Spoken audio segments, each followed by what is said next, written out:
Hello everyone, this is Ali Reza. Today we will speak about the idea and understand what is reflection is. And I totally misspelled it. No. Yeah, I misspelled it. Derp. Starting the video. Reflection. Okay. So let's start our talk with an example. Okay. Let's see how a reflection can be and what is a reflection here. So for that, let's start by an example of a school. So here is a school, and this school has a bunch of classes. Okay, maybe, I don't know, 10 of them, whatever. Now, from outside, a police officer comes to the school and tells the manager that, hey, look for a boy called Michael with hair that colored red. We have info that a man with these information is a troublemaker.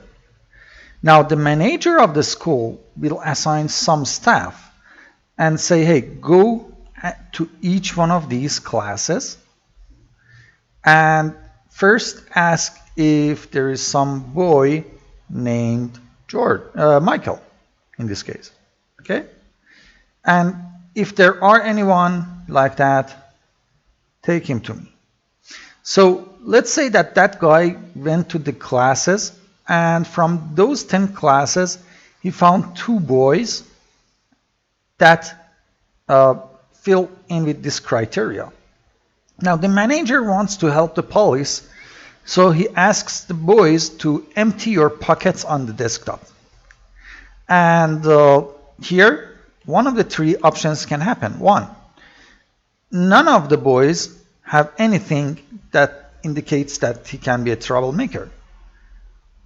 One of the boys will have something like a knife and the other boy is clean.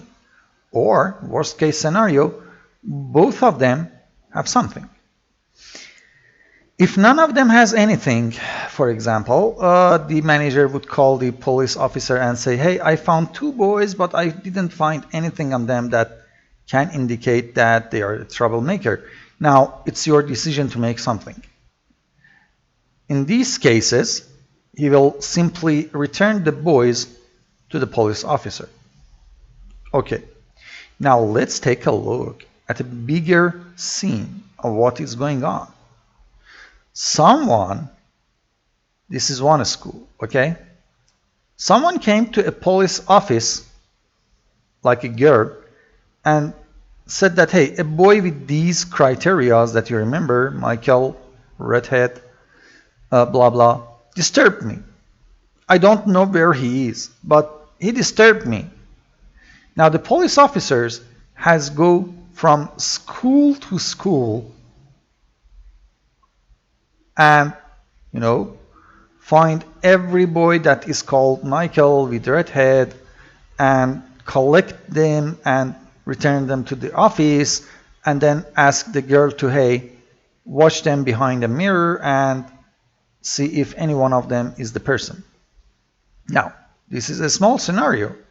Let's say we have a bigger scenario here. And there is my mouse there.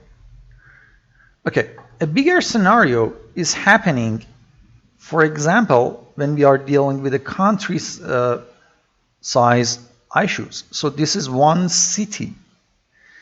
The greater higher up police officers has to look inside many cities for a criminal. And this is a country, okay?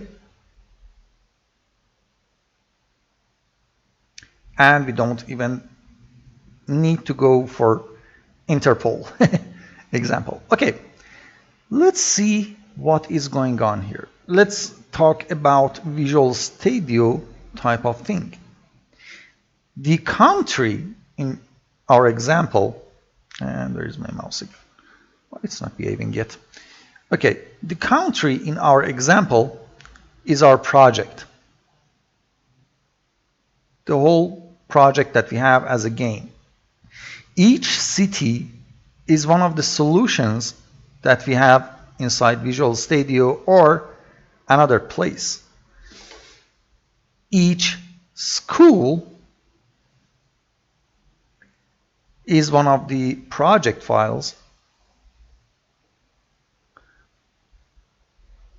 inside the solution. And of course, you can imagine that these tiny classes here that we were talking at the start, for example, this one is a class file. So, reflection. When a new user of programming encounters the idea of reflection, reflection looks like a magic. But in reality, reflection is not magic. What reflection does is that first we tell him to go somewhere, then do a massive search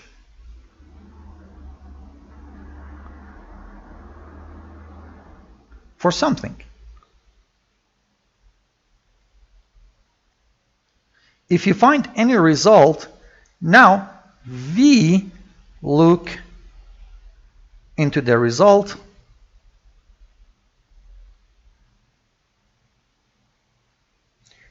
and searching for what we need.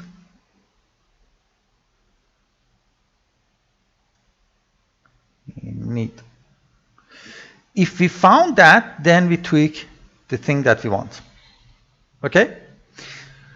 So you can already say that reflection is nothing cheap on CPU and memory, because we are doing a massive search, and if you look at our example in a project with tons of solutions, or maybe one or two solutions and more than few projects there, and each project have something like 10, 100, 50, whatever classes, searching the whole thing, this massive search is nothing cheap. So you should be careful when you want to use the reflection. But reflection has its own usages. Where we use this reflection, one, where we don't have permission to access something. For example, if something is private and this solution is not ours, so we can't change the code, you know. For example, it is within inside Unity and it's private, but we need to tweak it. Two, when we don't have direct reference. For example, in last episode you saw me that I need to access the node editor window, and I don't have any reference to that node editor window inside my project, and I can't add a reference because it would cause infinite looping there. So in this case, I would go and find the node editor window with reflection and then use that instance. 3, when we have a name but we don't have a type. For example, this will become handy when we are loading a graph. Our graph is having one-to-one relationship with a schema. Okay. Now, when we are loading a graph by selecting a file inside editor, we can check the type of this guy because we directly selected it. So two things may happen. We may have the graph selected, or we may have the schema selected. In both cases, we want the real name of this guy. For example, in the schema case, we will drop these few characters at the end of the file name and then get the name of the graph file. Okay, I have a name as a string that is corresponding to a scriptable object. But if I want to use create instance, like this, here I need a type, not a string. So although I have the name as a string, I don't have any direct way of getting the type out of this string name. What do I have to do is that I have to use reflection to connect this naming to a type, you know, and say, hey, this name is this type, so put the type here now. Or whenever we are using a typecast or use as a type, if we have the name of something but we don't have direct access to the type of it, then we can use that reflection to put the type there or there. So either one of these cases, if we want to tweak something that we don't have permission to tweak it, for example, if it's private or protected and we are accessing it from outside, we can use reflection. When we don't have direct reference to something, we can use reflection to look inside all the assemblies, find that guy and put it in our hands to tweak. Or we have something like this scenario that we have some name as a string and we want a type that is corresponding that name. All of these cases is a good case that we would use reflection. Now, because reflection is not cheap, I have a policy for myself all the time. And I say if something is only happening in editor, I'm okay with any speed of execution and any CPU usage. But if something is happening in runtime, I want to be optimized as much as possible. So I will push as much job as I can to the editor staff to reduce this guy's job. Because, for example, I can let something happen and go to sleep and at the morning I get the result back. Yeah, I can do that. Why not? But when a player is playing a game, even at 1 or 2 frames of hiccup is bad. He won't like it.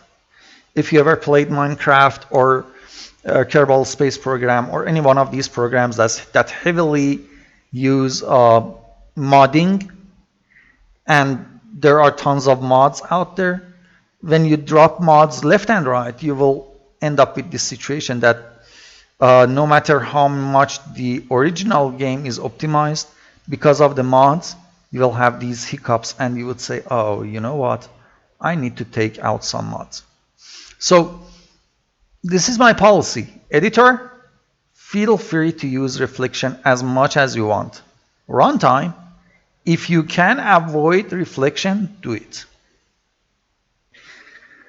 Okay, why I have to do reflection before anything else? Well, I will talk about 2 different ways of handling the problem I had in previous episode. One is using reflection and one is not using reflection. But later on, when I'm going for item system, I need reflection. When I will go for other parts, I'm not sure. The long story short is that reflection will be used one way or another in your project. And you may not know it, but you have already used reflection a lot in your code. Every time you are putting type of, and you put the class name, the class here, you are using reflection right here.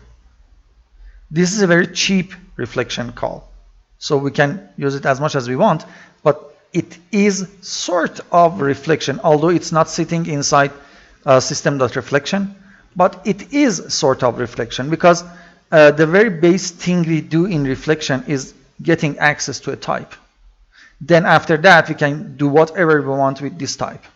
For example, getting its name, getting its namespace, getting its members, getting its constructors, getting its methods even, invoking the methods, changing the members, parameters, whatever we want. But the heart of reflection is getting a type in precise and then doing whatever we want with that type. And if you wonder what type is,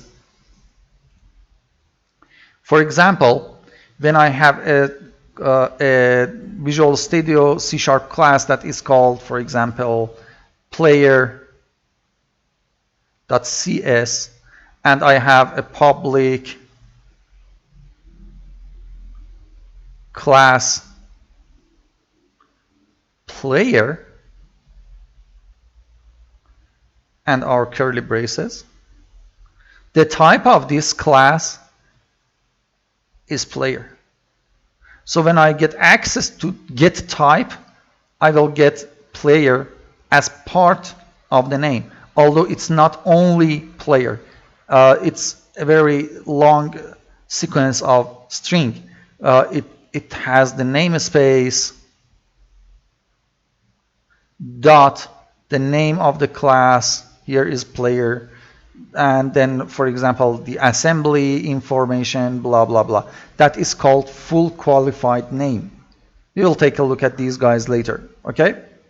But long story short, when I say type of player, I get this fully qualified name, okay?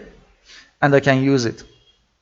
So the heart of reflection is getting access to the type of a class, and then you get access to any private, any public, any protected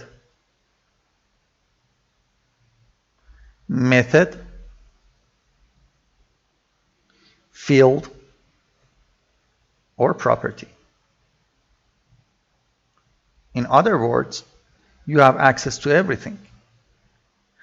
And that is reflection and understanding how reflection works in a non-programming example, and how you can access this reflection stuff. Okay? Just don't forget, reflection is not something cheap, although you shouldn't be afraid of using it, but the more you avoid it, the better, and only use it whenever there is no way around it.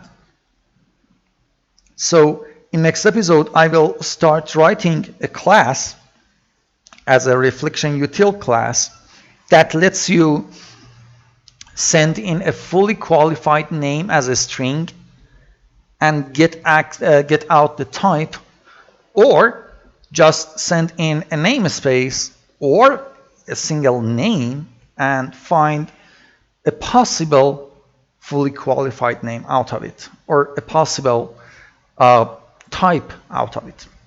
Okay? So until that episode, have fun everyone. Bye-bye.